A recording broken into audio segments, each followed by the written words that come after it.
ఈ ప్రపంచం ఎటుపోతోంది అర్థమే కావడం లేదు. అందరూ మనల్ని వారు అనుకున్నట్లు ప్రభావితం చేయాలనుకునేవారే. చివరికి మనం ఏం చేయాలో మనకే అర్థం కాని దుస్థితి. ప్రకృతితో అనుసంధానం మరియు మౌనం, ధ్యానం వల్ల వెలుగు మొదలైంది. ఆనందం, ఆత్మవిశ్వాసం స్టార్ట్ అయింది. అర్థమైన విషయం ఏంటంటే మన దారి మనది.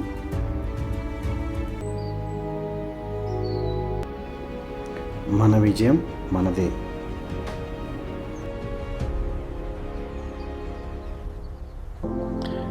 ఎవరు ఎక్కడికి వెళ్తున్నారు అన్నది కాదు, మనం ఎక్కడికి వెళ్ళాలనుకుంటున్నామో అదే జీవితం.